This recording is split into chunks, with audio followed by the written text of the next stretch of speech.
Hello friends, this is Sanjeev and welcome to our channel Study Together Learn Better। तो इस video में हम क्या डिस्कस करने वाले हैं। बेसिकली हम बायोलॉजी के ऊपर जो टॉप क्वेश्चंस था एजर्सन एंड रीजन वाला उसको कंप्लीट किए थे। आज इस वीडियो में हम बात करेंगे केमिस्ट्री के ऊपर। ठीक है, जैसे आप देख रहे हो थंबनेल में, केमिस्ट्री से जो एजर्सन रीजन बेस्ड क्वेश्चन है उसमें से टॉप 20। ठीक है, और इम्पोर्टेंट है इसीलिए क्योंकि ये सारा का सारा क्या है, PYQs है। ओके, तो चलो शुरू करते हैं।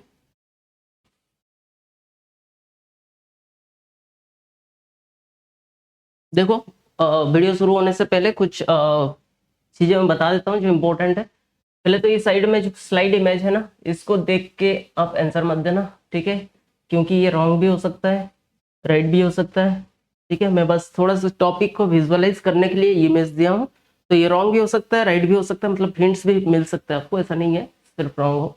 दूसरा, आप कॉपी पेन लेके बैठे, ठीक है, और नोट करें आपका स्कोर क्या है आउट ऑफ 20। जो सवाल कराऊंगा आपको कितना आता है, उसमें से कितना ठो गलत हुआ और क्या गलत हुआ एक्सप्लेन तो यहाँ पे करूंगा मैं, उसके साथ साथ आप नोट करते जाए। ठीक है, आपका स्कोर आपको पता चलेगा। ठीक है, नेक्स्ट जो जो टॉपिक रिलेटेड रहेगा इस क्वेश्चन से थोड़ा सा मैं एक्सप्लेन करते जाऊंगा कि आपको बेटर अंडरस्टैंडिंग हो रिगार्डिंग दिस क्वेश्चन।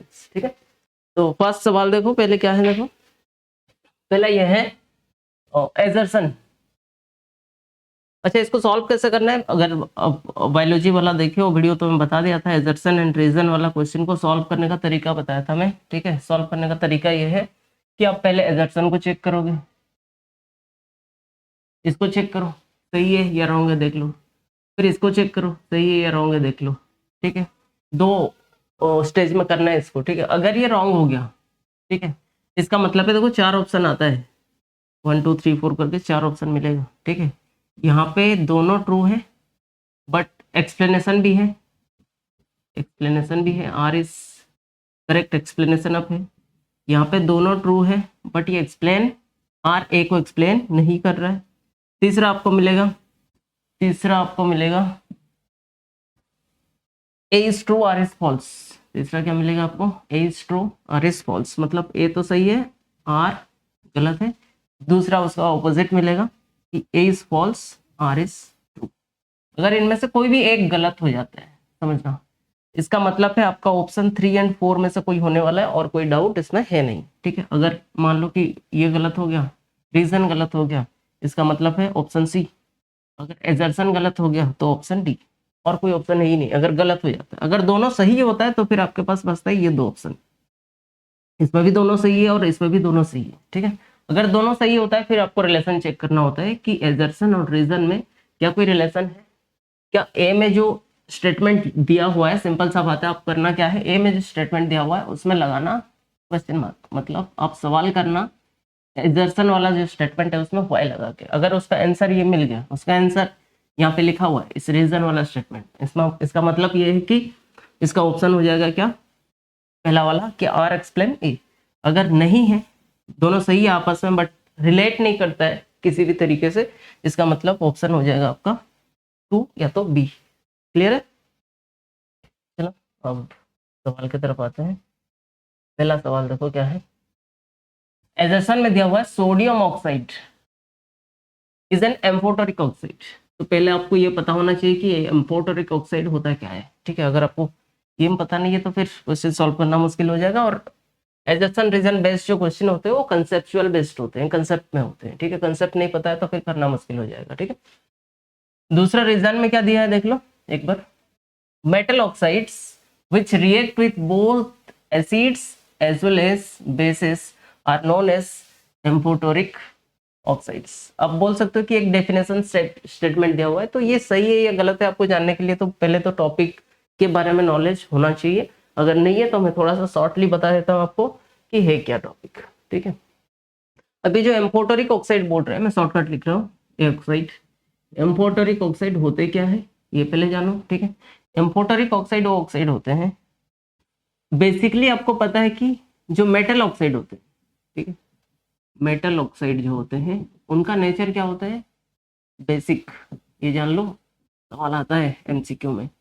और जो नॉन मेटेलिक ऑक्साइड होते हैं, नॉन मेटेलिक ऑक्साइड होते हैं, ठीक है, उनका नेचर होता है एसिडिक। क्या होता है? एसिडिक। ठीक है, ये तो इजी सा सवाल है, बहुत बार एमसीक्यू में आया है, बोर्ड में भी। ठीक है, बट एम्फोटेरिक क्या है?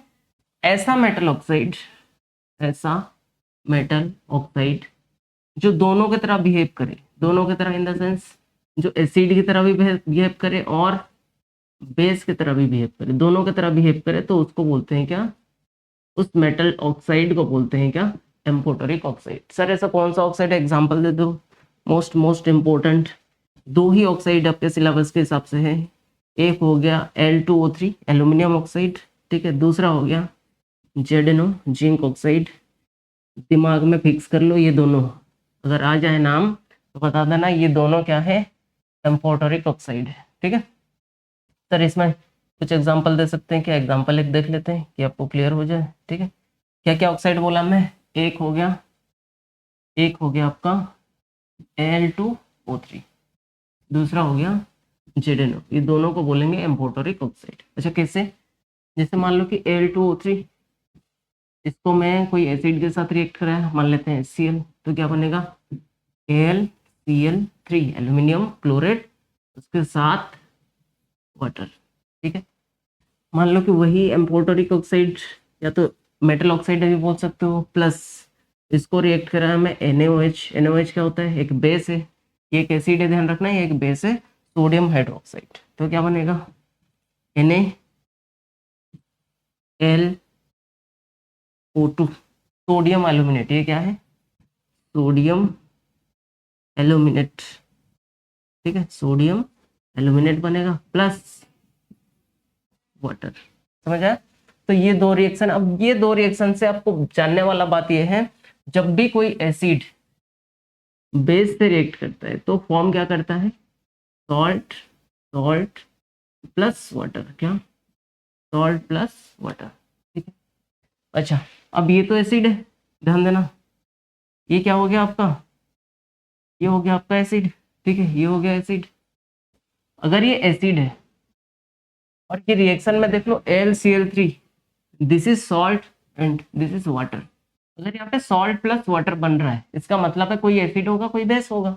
ये तो हो गया एसिड, इसका मतलब है Al2O3 यहाँ पे एज ए बेस काम कर रहा है। कैसे काम कर रहा है? As a base. बट नीचे वाला एग्जांपल देखो, यहाँ पे ये है बेस, हमें पता है।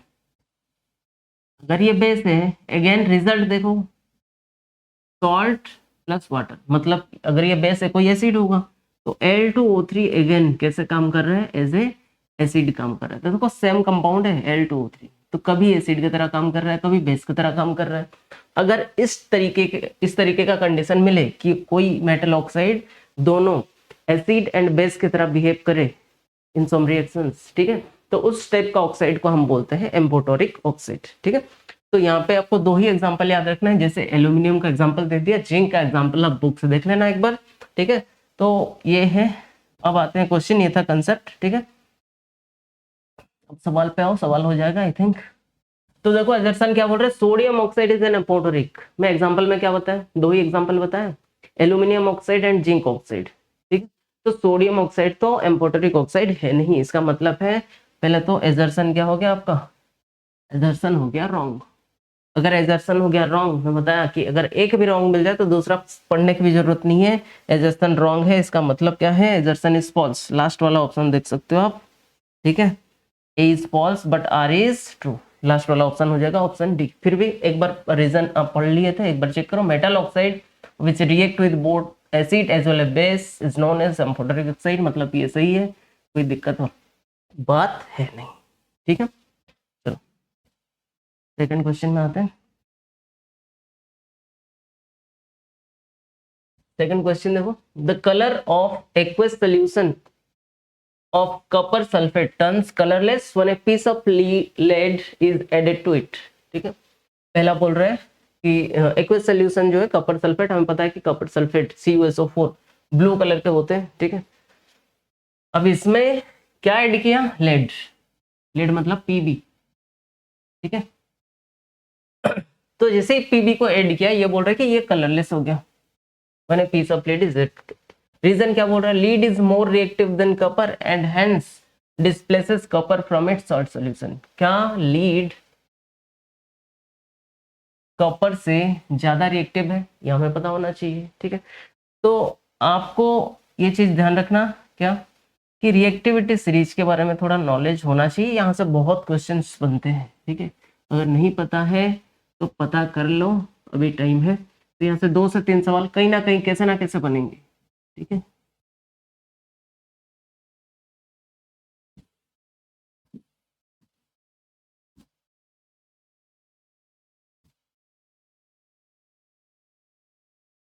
ये है रिएक्टिविटी सीरीज, ठीक है। यहाँ से ये मोर रिएक्टिव माने जाते हैं, सबसे ऊपर जो है दैट इज मोर रिएक्टिव, ठीक है।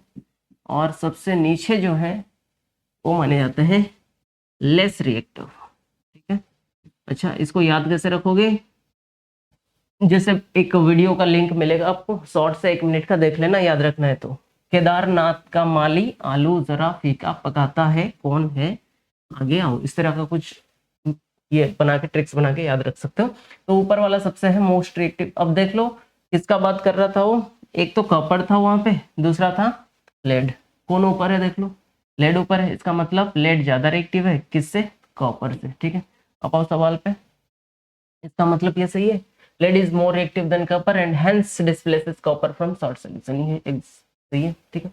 अब इसके बाद ये कहानी है कि जब भी ये कॉपर सल्फेट सोल्यूशन है, यहाँ पे अगर इसमें लेड डालते हैं, ठीक है, यहाँ पे लेड डालते हैं, ठीक है, तो बोल रहा है कि जो कलर है कॉपर सल्फेट का, जो कलर है वो चेंज हो जाएगा, कलरलेस हो जाएगा, ठीक है। एक बार इसको देख लो रिएक्शन को, Pb plus CuSO4 copper sulphate, ठीक है।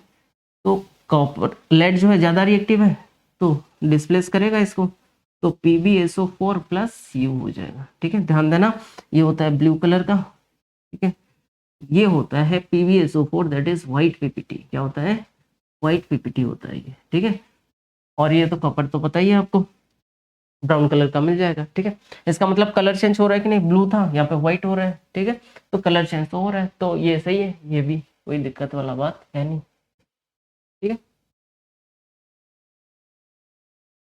तो इसका आंसर क्या हो जाएगा बता दो, आंसर बता दो इसका क्या हो जाएगा। एक बार मैं इरेज करता हूँ इसको, तो ऊपर वाला सही है, कलर चेंज होगा। अब क्यों होगा, कि जो लेड है वो ज्यादा रिएक्टिव है किससे, कॉपर से, तो डिस्प्लेस करेगा, दोनों सही है, तो ऑप्शन हो जाएगा क्या इसका, ए, ठीक है। नेक्स्ट सवाल पे आते हैं।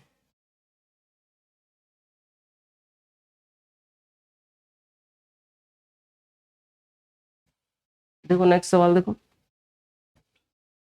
नेक्स्ट क्या दिया है देखो, reaction of quicklime with water is an exothermic reaction. किसका बात कर रहा है, क्विकलाइम का। क्विकलाइम का मतलब होता है CaO, ठीक है। इसको जब भी वाटर वाटर के साथ रिएक्ट कराएंगे, ठीक है, तो ये बोल रहे हैं कि ये कौन सा रिएक्शन होना चाहिए, एक्सोथर्मिक। सही है गलत है पता करो। Quicklime reacts with water releasing A large amount of heat, ठीक है। ये सिंपल सा क्वेश्चन है, यहाँ से देखो 2 चीजें आपको पता होना चाहिए, 2 नहीं 3 चीजें पता होना चाहिए क्या। ये 3 रिएक्शन जो है मैं बोल सकता हूँ कि 5 स्टार रेटिंग बोल सकते हो इस रिएक्शन को, ठीक है। ऐसा कोई बोर्ड एग्जाम नहीं है 10th का जिसपे ये रिएक्शन से सवाल ना बनाओ, ठीक है। कैल्शियम ऑक्साइड प्लस, ठीक है, H2, ठीक है, ये क्या बन जाएगा, CaOH2 कैल्शियम हाइड्रोक्साइड, ठीक है। इसी को बोलते हैं क्या, क्विकलाइम, क्या बोलते हैं, क्विकलाइम।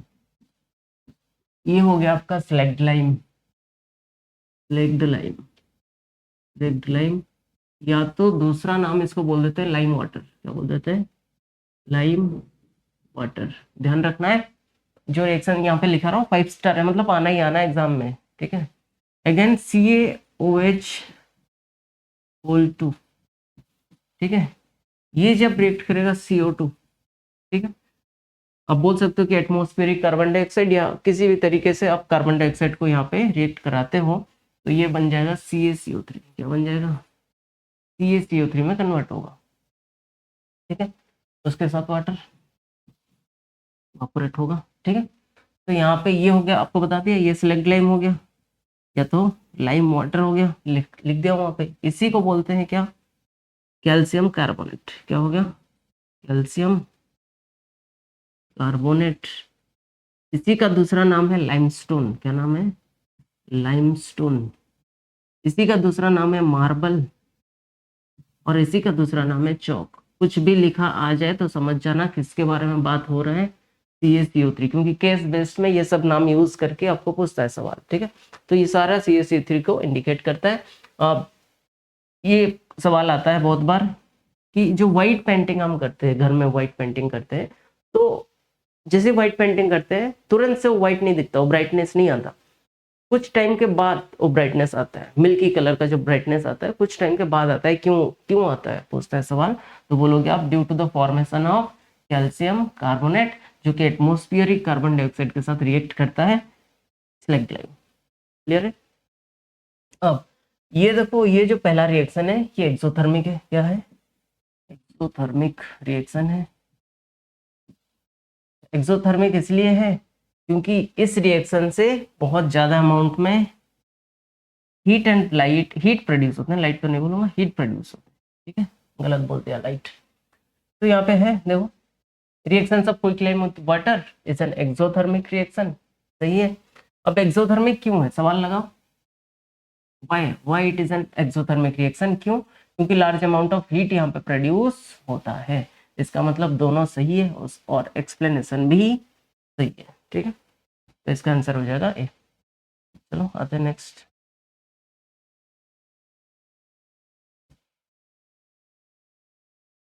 देखो नेक्स्ट है, इन द फॉलोइंग रिएक्शन, एक रिएक्शन दिया है zinc oxide plus carbon, zinc plus carbon oxide. ठीक है, अब यहाँ पे दिया है ZNO अंडरगोज रिडक्शन, ये दिया है एजर्शन, रीजन दिया है carbon is a reducing agent that reduces ZNO to Zn। ठीक है, तो यहाँ पे आपको पता होना चाहिए, पहले ये रिएक्शन के बारे में अगर बताऊं, ZNO plus carbon, ZNO plus carbon देख लेना अच्छा से, ZNO प्लस कार्बन। ठीक है, तो क्या बनेगा, Zn प्लस CO, ये बोल दिया। ठीक है, अब देखो कार्बन के साथ क्या ऐड हुआ है यहाँ पे, ऑक्सीजन, तो इस प्रोसेस को बोल देते हैं क्या, ऑक्सीडेशन। क्या बोल देते हैं, ऑक्सीडेशन। किसका ऑक्सीडेशन हुआ, कार्बन का। किसका ऑक्सीडेशन हुआ, कार्बन का। और जिंक से देख लो, ऑक्सीजन निकल गया है, और ऑक्सीजन, रिमूवल ऑफ ऑक्सीजन को बोलते हैं क्या, रिडक्शन। क्या बोलते हैं, रिडक्शन। ठीक है, किसका रिडक्शन हुआ, ZNO का। ठीक है, रिडक्शन ZNO का हुआ, ऑक्सीडेशन कार्बन का हुआ।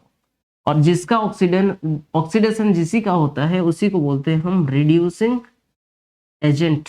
ठीक है, और जिसका रिडक्शन होता है उसी को बोलते हैं हम ऑक्सीडाइजिंग एजेंट। समझा गया, ये उल्टा याद रखना है, जिसका ऑक्सीडेशन हुआ वही होगा रिड्यूसिंग एजेंट, और जिसका रिडक्शन हुआ वही हो गया ऑक्सीडाइजिंग एजेंट। ठीक है, अब देखो कार्बन कैसे रिड्यूसिंग एजेंट की तरह बिहेव कर रहा है, इसके ऊपर क्वेश्चन है। ठीक है, तो देखो यहाँ पे बोल रहा है carbon is the reducing agent that reduces ZNO to Zn। ये सही है, जो कार्बन है वो रिड्यूसिंग एजेंट की तरह बिहेव कर रहा है। ठीक है, in the following reaction ZNO undergoes reduction. ठीक है, ZNO जो है रिडक्शन हो रहा है जिसका। ठीक है, मतलब दोनों सही है और एक्सप्लेनेशन भी सही है।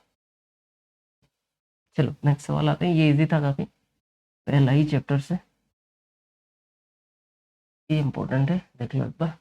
रिपीटेड क्वेश्चन है, बहुत बार आ चुका है एग्जाम में, किसी भी तरीके से, जरूरी नहीं कि सेम टू सेम हो, बट कंसेप्ट सही होना चाहिए। It is advice that while diluting N acid, अगर कोई भी एसिड को हमें डाइल्यूट करना होता है तो एडवाइस ये है कि one should add water to acid. क्या लिखा है, one should add water to acid, ये करना चाहिए, and not acid to water, ये नहीं करना चाहिए, ये बोल रहा है, ये करना चाहिए as per question, as per question ये करना चाहिए और ये नहीं करना चाहिए। ये सवाल बता रहा है, दर्शन बता रहा है, सही है कि गलत है ये नहीं पता, देखेंगे।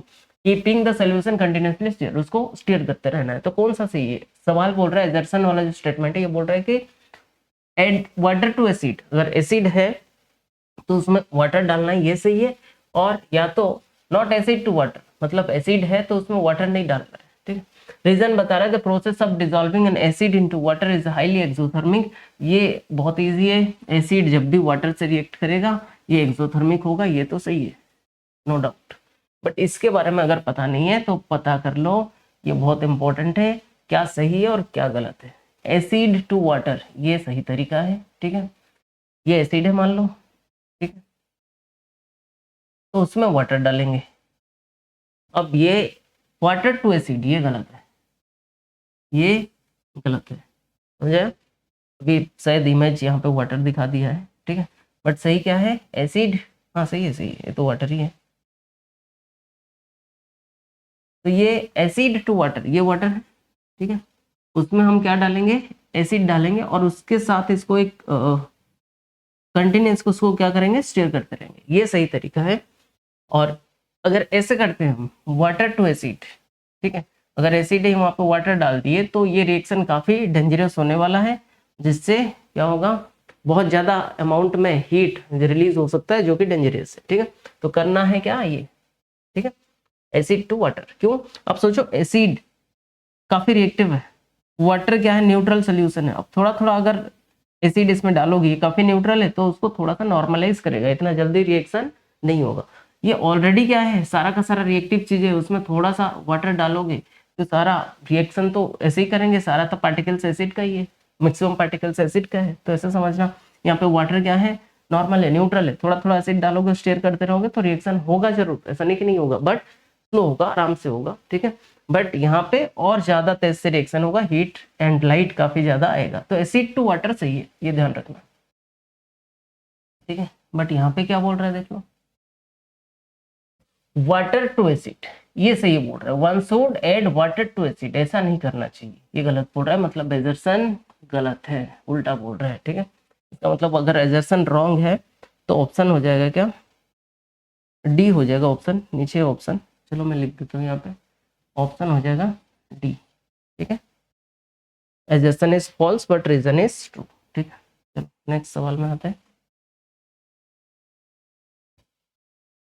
Melting and boiling point of ethanol lower than that of sodium chloride, reason बोल रहा है the forces of attraction between the molecules of ionic compounds are very strong, ठीक है। ये क्या होगा, दो कंपाउंड दिया है, पहला है इथेनॉल, दूसरा है सोडियम क्लोराइड, ठीक है, NaCl NaCl C2H5OH C2H5OH ethanol, ठीक है। अब ये दोनों में बोल रहा है कि melting point and boiling point ethanol और लोअर देन, इथेनॉल का जो है melting point and boiling point क्या है, कम है, किससे, सोडियम क्लोराइड से, ठीक है। अच्छा सवाल करो क्यों, क्या उसका आंसर ये बता रहा है, the forces of attraction between the molecules of ionic compounds are very strong, सही है। दो तरीके का कंपाउंड होते हैं, आपको पता है, ठीक है। पहला हो गया क्या, बता देता हूँ थोड़ा, पहला हो गया आपका आयोनिक कंपाउंड, आयोनिक कंपाउंड, ठीक है। दूसरा हो गया covalent compound, covalent compound, ionic compound में क्या होता है, गेन और लॉस ऑफ इलेक्ट्रॉन होता है, गेन और लॉस ऑफ इलेक्ट्रॉन होता है, ठीक है।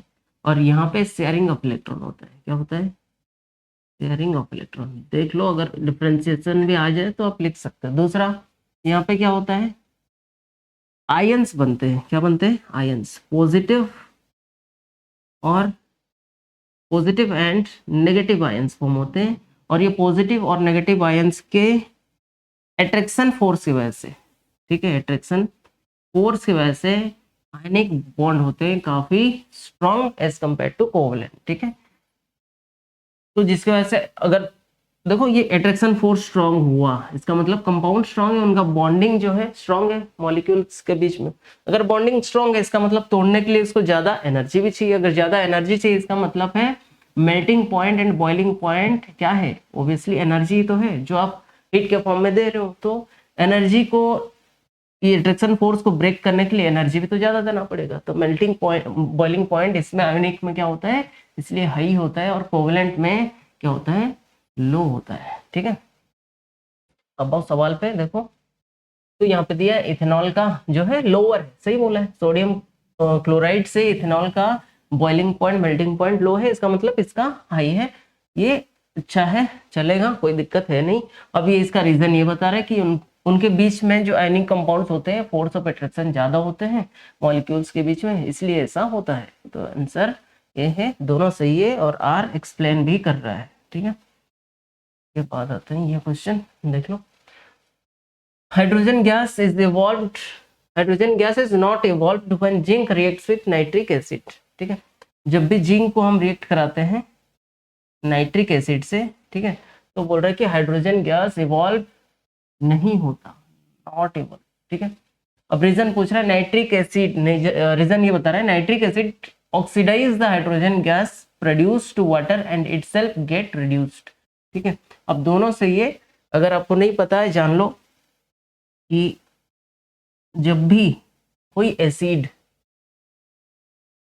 रिएक्ट करता है किससे, मेटल से, ठीक है, तो कौन सा गैस प्रोड्यूस होते हैं, हाइड्रोजन गैस प्रोड्यूस होते हैं, ये सही बात है। But in case of HNO3, कौन से केस में, HNO3 काफी स्पेशल हो जाता है नाइट्रिक एसिड के केस में। अब बात इसका कर रहा था जिंक का, ठीक है, जिंक का बात हो रहा था, तो Zn यहाँ पे बनेगा NO3, ठीक है, जिंक नाइट्रेट प्लस प्लस बन जाएगा NO2, ठीक है, प्लस H2।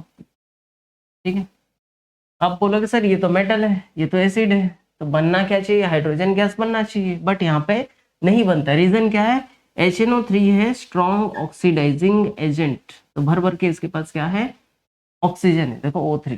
ठीक है, तो जैसे ही यहाँ से इस रिएक्शन में भी हाइड्रोजन बनते हैं, ऐसे मान लो हाइड्रोजन बना, जैसे हाइड्रोजन बना, ये जो O3 था यहाँ से ऑक्सीजन इसके साथ रिएक्ट किया और इसको क्या बना दिया, वाटर में कन्वर्ट कर दिया again.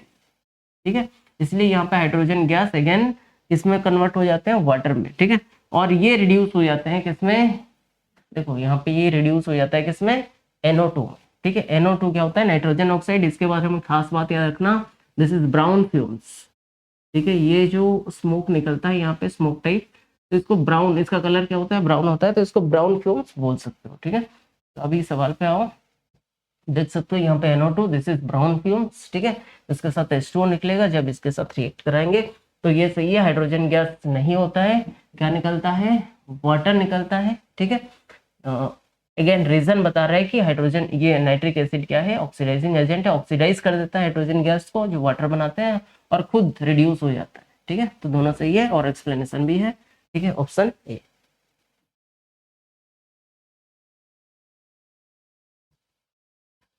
Different metals have different reactivities with water and dilute acids. बोल रहा है कि अलग अलग मेटल है, ठीक है, तो उनका रिएक्टिविटीज भी क्या है, अलग अलग है, किसके साथ, वाटर एंड डाइल्यूट एसिड्स के साथ अलग अलग होता है।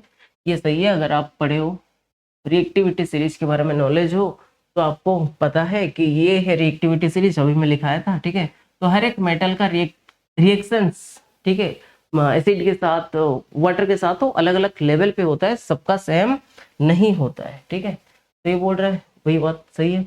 रीजन क्या बोल रहा है, extraction of metal from its ore depends on its position in the reactivity series. बोल रहा है कि जब मेटल को एक्सट्रैक्ट करते हैं, एक्सट्रैक्शन का मतलब जब मेटल को निकालते हैं, कहाँ से, फ्रॉम इट्स और, उससे और से निकालते हैं। ठीक है, अब ये भी डिपेंड करता है किसमें, इसका पोजीशन में, इन द रिएक्टिविटी सीरीज में इसका पोजीशन क्या है, उसके हिसाब से अलग अलग हम क्या लगाते हैं, एक्सट्रैक्शन का प्रोसेस लगाते हैं। जैसे आपको पता है कि जो हाई रिएक्टिव होते हैं उनको इलेक्ट्रोलाइसिस से अलग किया जाता है, मॉडरेट वाला कार्बोनेट सल्फाइड वाला और होता है, और लो रिएक्टिव वाला सल्फाइड और होता है, तो उसको अलग अलग करते हैं depend on position reactivity series. ठीक है, तो दोनों सही है, ये भी सही है, ये भी सही है, और पोजीशन का बात कर रहा है तो इसका रीजन जो है ये भी सही है, क्योंकि different metals of different reactivity series due to its position. जो रिएक्टिविटी सीरीज में मेटल का पोजीशन है उसके ऊपर डिपेंड करता है। ठीक है, तो दोनों काफी ज्यादा जो है रिलेटेड है, अगर रिलेटेड है तो ऑप्शन ए हो जाएगा आपका आंसर। ठीक है, नेक्स्ट देख लो। अच्छा, ये स्लाइड आप स्क्रीनशॉट ले सकते हो, काफी इंपॉर्टेंट है। यहाँ पे मेटल दिया हुआ है, यहाँ पे वाटर का कंडीशन और मेन प्रोडक्ट क्या निकल रहा है और की ऑब्जर्वेशन क्या है, यहाँ पे ध्यान रखना है। देखो Na एंड K जो काफी ज्यादा रिएक्टिव है, और Ca भी जो कोल्ड वाटर के साथ भी रिएक्ट करते हैं, हाइड्रोक्साइड बनाते हैं। ठीक है, और ये कैचेस फायर काफी ज्यादा रिएक्टिव है। कभी कभार ये Ca वाला सवाल आता है, ध्यान रखना। यहाँ पे क्या करता है, ये फ्लोट्स करता है, ऑब्जर्वेशन वाला बात है। क्यों फ्लोट्स करता है, यहाँ पे जो हाइड्रोजन बबल, हाइड्रोजन गैस निकलते हैं, ठीक है, बबल के फॉर्म में।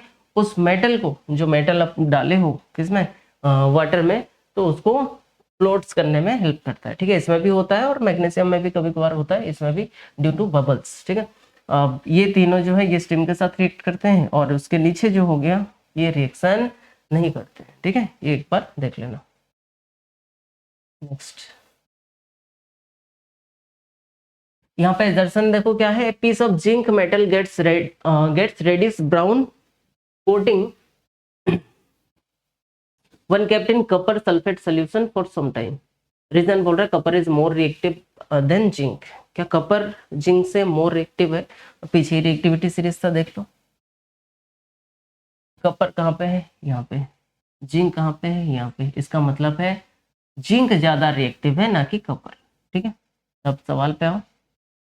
जिंक ज्यादा रिएक्टिव है कॉपर से, लेकिन ये बोल रहा है copper is more reactive than zinc, तो रीजन हो गया गलत। अगर रीजन गलत हो गया, ठीक है, इसका मतलब है सीधा सीधा आंसर लिख सकते हो, reason is false, option C, मतलब ए सही है, बिना देखे बोल सकते हो। अब बट आप देखना भी चाहो रिएक्शन, तो जिंक मेटल है, उसके साथ आप क्या रिएक्ट कराए, piece of zinc metal gets reddish brown coating with kept copper sulphate CuSO4, ठीक है। तो यहाँ पे बनेगा जिंक सल्फेट, ठीक है, प्लस कॉपर, ये रिएक्शन होगा, ठीक है। तो जिंक ज्यादा रिएक्टिव है इसलिए डिस्प्लेस किया, ठीक है, और यहाँ पे जो ब्राउन कोटिंग है वो आएगा, ठीक है, चलेगा, सही है। बट ये वाला गलत हो गया कि कॉपर इज मोर रिएक्टिव लिखा है, तो इसका आंसर हो जाएगा C, A is true but R is false. आते हैं next. The extraction of metal from their sulphide ores can not take place without roasting of the ore. Reason है roasting convert sulphide ores directly into metals, ठीक है। तो आपको पता होना चाहिए कि 3 टाइप के एक्सट्रैक्शन मेथड जो है पता होना चाहिए आपको। पहला होगा इलेक्ट्रोलाइसिस, जिसमें इलेक्ट्रिसिटी को यूज करते हैं हम, ठीक है। दूसरा हो गया मॉडरेटली रिएक्टिव मेटल जो होते हैं उनमें 2 प्रोसेस लगाते हैं, कैल्सिनेशन एंड क्या बोलते हैं उसको, रोस्टिंग, ठीक है। और जो लो रिएक्टिव है उसमें लगाते हैं हम रोस्टिंग वाला मेथड यूज करते हैं, ठीक है। यहाँ पे बोल रहा है कि the extraction of metal from their sulphide ores can not take place without roasting. अगर सल्फाइड ओर से है, क्या है, और क्या है, सल्फाइड वाला है, ठीक है, तो हम उसको अलग नहीं कर सकते बिना रोस्टिंग का, तो सही है। अगर सल्फाइड और है तो रोस्टिंग का प्रोसेस आपको करना ही पड़ेगा, ठीक है, तो ये सही है। उसके बाद ये बोल रहे हैं कि roasting convert sulphide ores directly into metals, ठीक है। जो रोस्टिंग है वो सल्फाइड ऑर्स को डायरेक्टली मेटल में कन्वर्ट करता है, ये गलत है, ठीक है।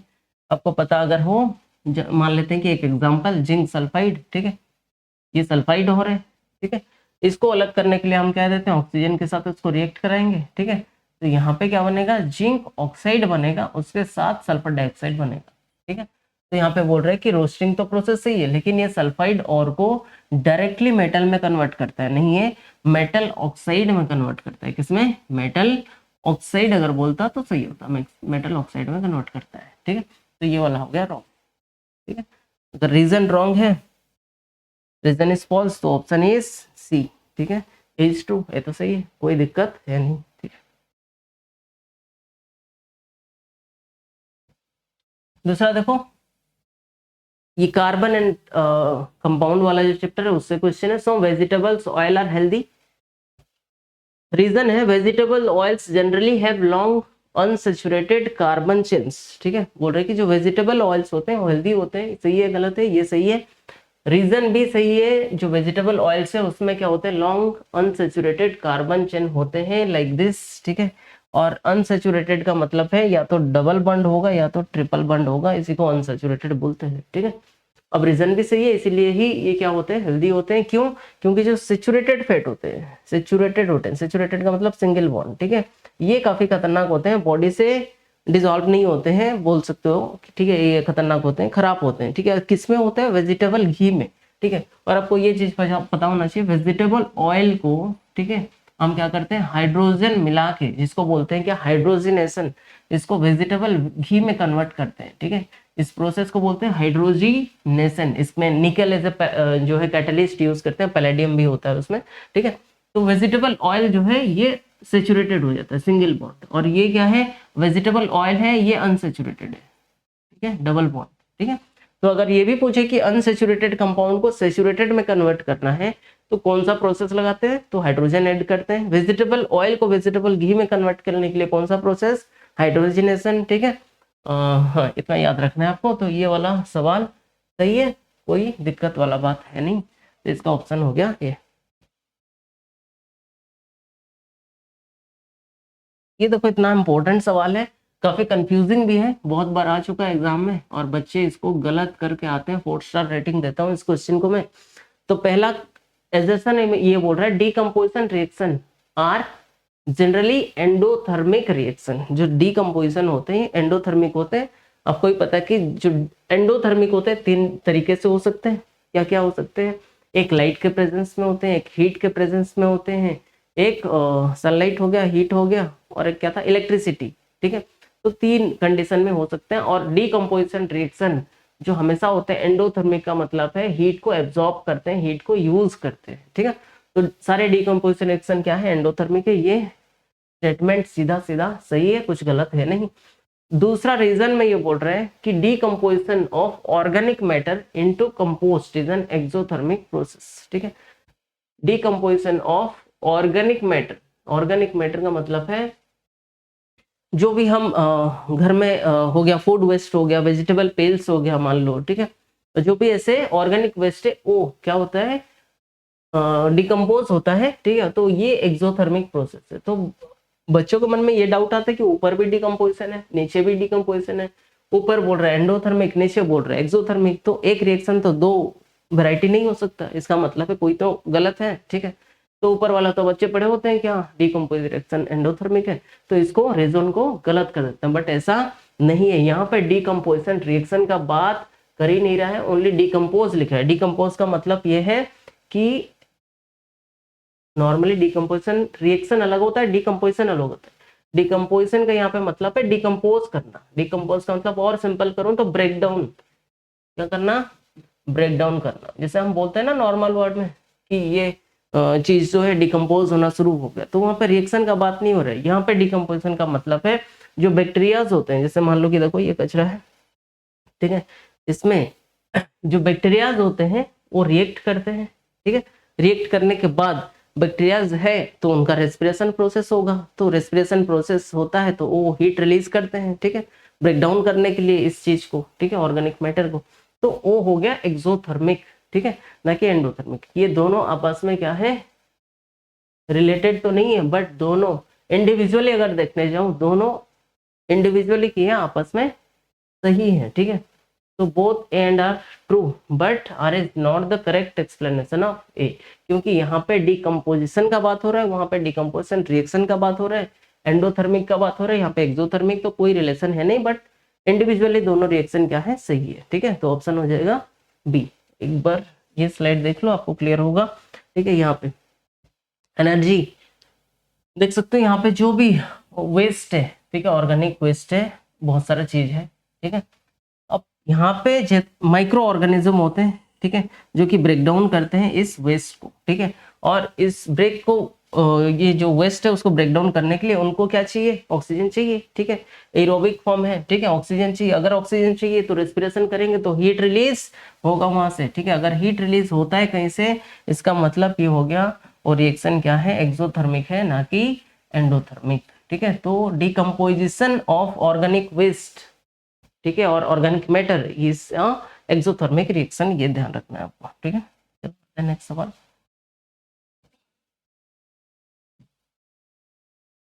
देखो, एजर्सन में क्या दिया है, nichrome is an alloy which is commonly used in electrical heating devices such as electric irons, toaster etcetera, ठीक है। अच्छा, एक मिनट, ये फिजिक्स का क्वेश्चन है, केमिस्ट्री में कैसे घुस गया भाई, चलो ठीक है, कर लेते हैं, गलती से आ गया, ये फिजिक्स का क्वेश्चन है, ठीक। निक्रोम, नाइक्रोम क्या है, एक एलॉय है बोल रहे हैं, ठीक है। आपको पता हो नाइक्रोम 2 मेटल से बना है, एक हो गया निकल, एक हो गया क्रोमियम। नाइक्रोम Ni फॉर निकल, बाकी जो क्रोम लिखा हुआ है इसका मतलब क्रोमियम, ठीक है। तो ये एक एलॉय है, सही है, which is commonly use for electrical heating devices such as, अच्छा ये कहाँ पे यूज होता है, जो भी हीटिंग डिवाइसेस है, जैसे यहाँ पे देख रहे हो टोस्टर हो गया, आयरन हो गया, यहाँ पे यूज होता है ठीक है, ये सही स्टेटमेंट है। क्या उसके बारे में रीजन क्यों यूज होता है, सवाल करो व्हाई। तो रीजन ये बता रहा है the resistivity of nichrome is high. ठीक है, ये भी सही है कि जो रेजिस्टिविटी होता है हाई होता है, इसके लिए यूज करते हैं। Its resistance decreases with increase in temperature, ये गलत बोल दिया ये वाला स्टेटमेंट। ठीक है, कौन सा statement, decrease with increase in temperature. ठीक है, अब रेजिस्टेंस तो काफी हाई है, लेकिन ये बोल रहा है कि जैसे ही क्या करेंगे, इंक्रीज करेंगे, क्या टेम्परेचर इंक्रीज करेंगे, अगर टेम्परेचर इंक्रीज करेंगे तो इसका रेजिस्टेंस जो है वो डिक्रीज कर देगा, ये गलत है। ठीक है, बाकी ये वाला भी सही है, इसका आधा स्टेटमेंट तक भी सही है। ठीक है, हाई रेजिस्टेंस है, बट ये रेजिस्टेंस डिक्रीज नहीं होता है, अगर टेम्परेचर को हम बढ़ाते हैं तो ये डिक्रीज नहीं करता। ठीक है, ये कब होता है, कुछ सेमीकंडक्टर के केस में होता है, बट नॉर्मल एलॉय के केस में नहीं होता। ठीक है, इसका मतलब है सेकंड वाला गलत है, रीजन इज फॉल्स, मतलब ऑप्शन हो गया सी। ठीक, नेक्स्ट सवाल देख लो। Assertion है the metals high up in the reactivity series cannot be obtained from their compounds by the heating with carbon. Displacement reaction can also be used to obtain metals.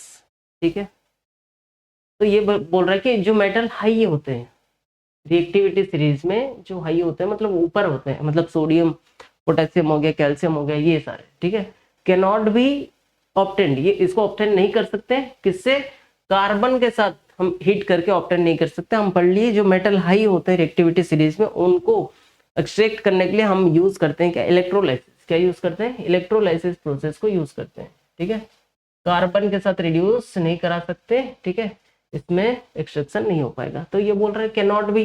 ठीक है, तो सही है, कार्बन के साथ नहीं होगा, इसको इलेक्ट्रोलाइसिस करना पड़ेगा।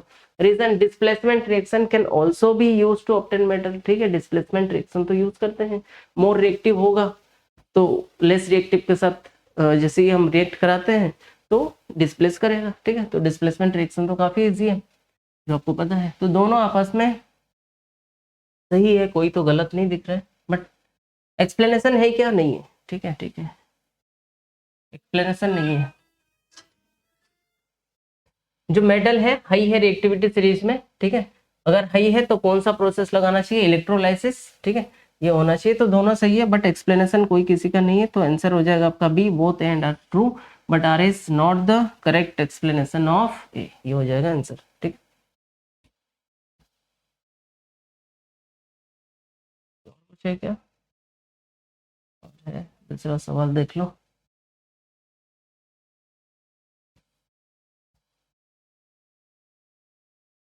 चेक करो, इसका है, देखो एजर्सन क्या बोल रहे हैं, silver chloride turns grey in sunlight. Reason क्या बोल रहा है, decomposition of silver chloride into silver and chlorine takes place by sunlight. ठीक है, हमें पता है सिल्वर क्लोराइड का क्या होता है फॉर्मूला भाई, AgCl। ठीक है, जब इसको सनलाइट में रखते हैं तो ये हो जाएगा Ag+Cl2। ठीक है, इसको बैलेंस करना, बैलेंस नहीं कर रहा हूँ, ये आपका काम है भाई। ठीक है, अब ये बोल रहे हैं कि silver chloride turns grey, silver chloride जो होता है, अच्छा सिल्वर ग्रे कलर का होता है, तो ये ग्रे कलर में कन्वर्ट होता है इन सनलाइट, ये सही है। अब decomposition of silver chloride, decomposition क्यों बोल रहा हूँ, क्योंकि सनलाइट यूज हो रहा है, सनलाइट यूज हो रहा है तो एंडोथर्मिक रिएक्शन है, डिकम्पोजिशन रिएक्शन है, सारा बोल सकते हो। ठीक है, अब किस में ब्रेक होता है, ये silver and chlorine takes place by sunlight, सही है ये भी। ठीक है, ये बोल सकते हो answer, both and R true and R is the correct explanation of A. ठीक है, नेक्स्ट है, देखो carbon and its compounds are our major source of fuels. Carbon और उसका कंपाउंड जो भी है हमारे लिए मेजर सोर्स है फ्यूल का, आपको ही पता है, चाहे कोल हो चाहे पेट्रोलियम हो, जो भी है वो सारा कार्बन वाला प्रोडक्ट है। और कार्बन प्रोडक्ट में क्या होता है, ज्यादा से ज्यादा अमाउंट में हीट निकलता है जिसको हम एज ए फ्यूल यूज करते हैं, ये सही बात है। सेकंड क्या बोल रहा है, most of the carbon compounds on burning release a large amount of heat. अच्छा, ये क्यों फ्यूल से हमारे लिए अच्छा फ्यूल्स क्यों है, सवाल करो why they are good fuels. ठीक है, क्यों, क्योंकि जब भी इसको जलाते हैं ये large amount of heat and light देता है, इसीलिए अच्छा फ्यूल है, मतलब ये भी सही है, इसका भी ऑप्शन क्या हो जाएगा, ए।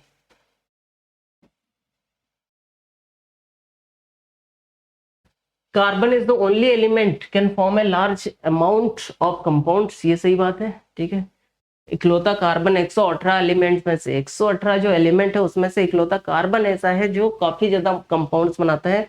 पूरा 117 एलिमेंट को एक तरफ रखो, कार्बन को एक तरफ रखो, फिर भी ये इनसे मिलियंस टाइम्स ज्यादा कंपाउंड बना सकता है कार्बन अकेला। ठीक है, तो ये उसी के बारे में बात कर रहे हैं, तो ये सही है। रीजन बोल रहे हैं carbon is tetravalent and shows the property of catenation. दो प्रॉपर्टी जो है कार्बन के पास खास है, क्या क्या? टेट्रावेलेंस। टेट्रावेलेंस का मतलब अगर कार्बन है तो 4 वैलेंसी उसका होगा। ठीक है, ये सही है। देखो यहाँ पे इमेज में ये जो है ये गलत है, दिया हुआ है कंफ्यूज करने के लिए। और कैटिनेशन का मतलब है कार्बन अपने आप में जुड़ सकता है, काफी लंबा चेन बना सकता है। This property is called catenation. तो कार्बन के पास ये दो खूबियां हैं, ठीक है, दो अच्छा प्रॉपर्टी है जिसके वजह से ये ज्यादा कंपाउंड बना पाता है। तो उसका रीजन भी सही है। अगेन इसका ऑप्शन क्या हो जाएगा? ए हो जाएगा। ठीक है, सही एक्सप्लेनेशन भी है।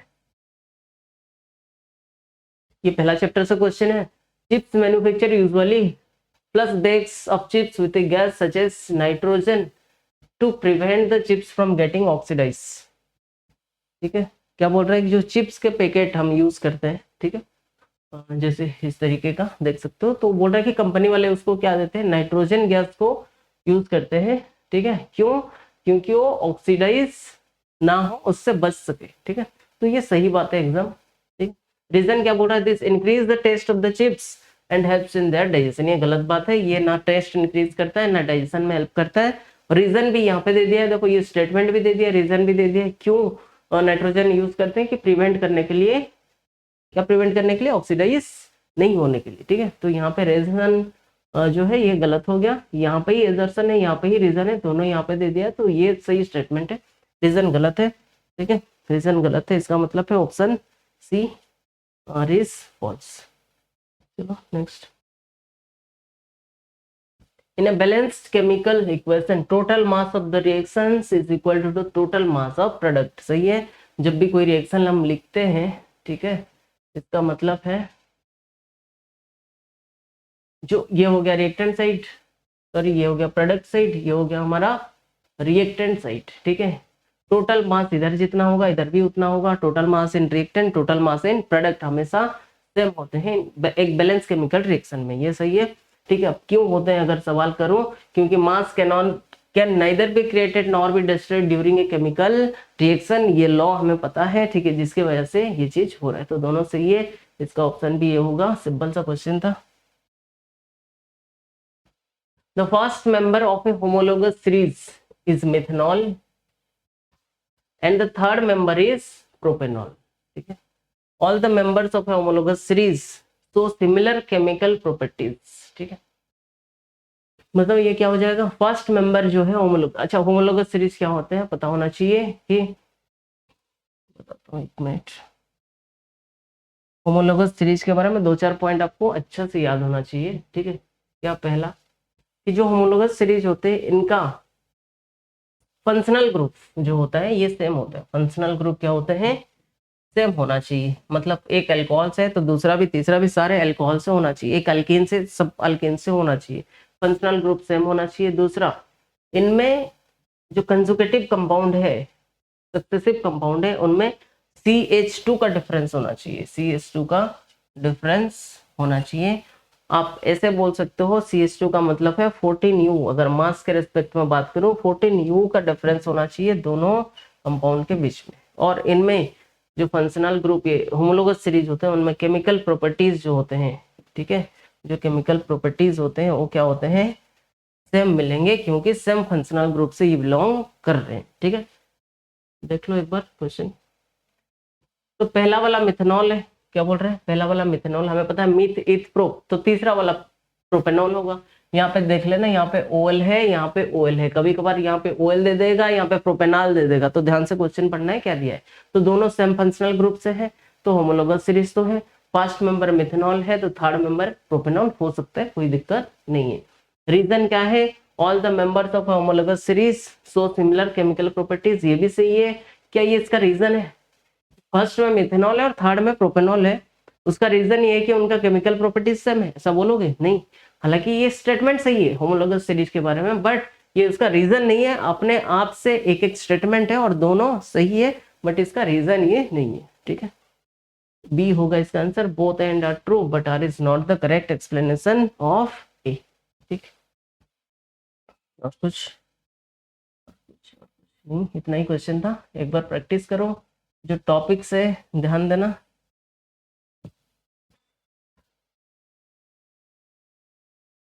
सारा क्वेश्चन हो गया, तो ध्यान देना सारा जो भी यहाँ पे क्वेश्चंस में कराया सारा पीओक्यूज है, जैसे आपको मैं बोला।